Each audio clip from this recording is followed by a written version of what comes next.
पंचायत देवगढ़ में आज भगवान बिरसा मुंडा जी की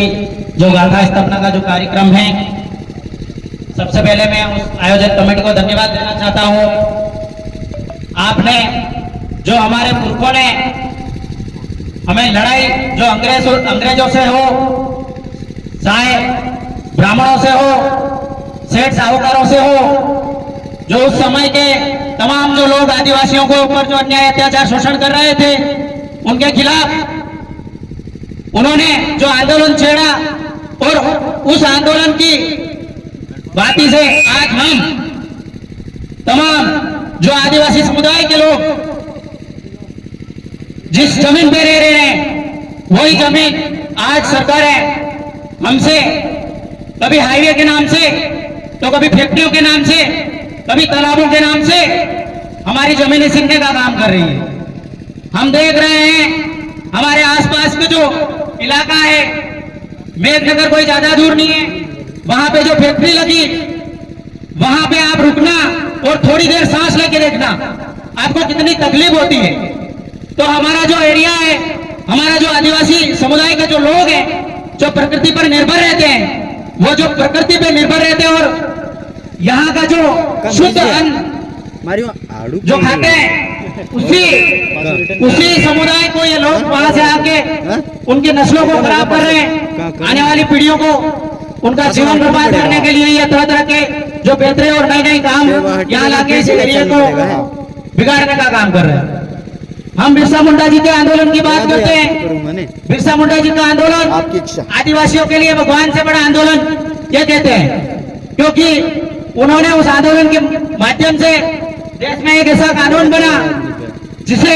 लैंड एक्विजिशन एक्ट कहते हैं, भूमि संपादन अधिनियम, जिसकी वजह से आज हमारे हिस्से में 1 एकड़, 2 एकड़, 5 एकड़ जमीन है और उस जमीन को छीनने का काम ये जो सरकारें कर रही है। हमारे लिए जितने भी अधिकार बने, उन अधिकारों के लिए जो सरकारें बनी, उन सरकारों ने हमारे लिए वो जो अधिकार थे वो बिना पावर के कर दिए। हम 5वीं अनुसूची, 5वीं 6वीं अनुसूची की बात करते हैं, पैसा एक्ट की बात करते हैं,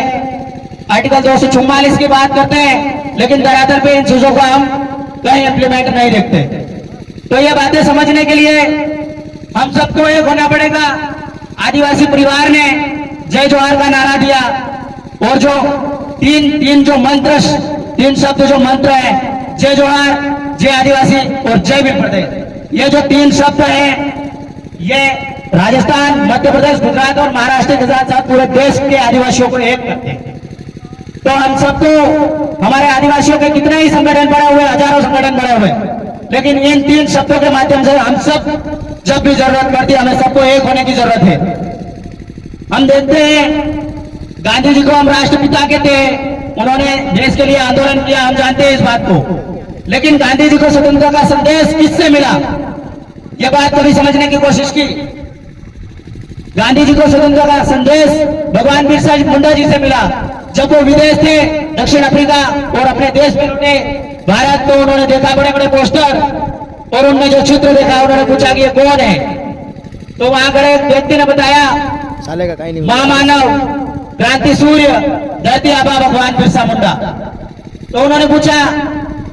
ये कितने व्यक्ति का नाम है, तो ये एक ही व्यक्ति का नाम है। तो उन्होंने बोला कि ये क्या चाहता था, आबा दिशुम आबुआ राज, मावा नाटे मावा राज, हमारे गांव में हमारा राज, जो हम ग्राम सभा की बात करते हैं, जो हमारे पुरखों से चली आ रही परंपरा है। तो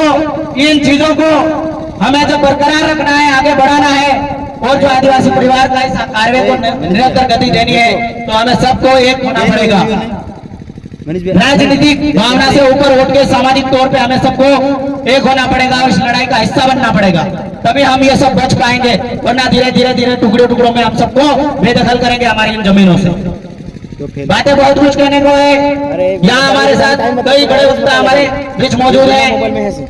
इसलिए मैं मेरी वाणी को यही विराम देता हूँ।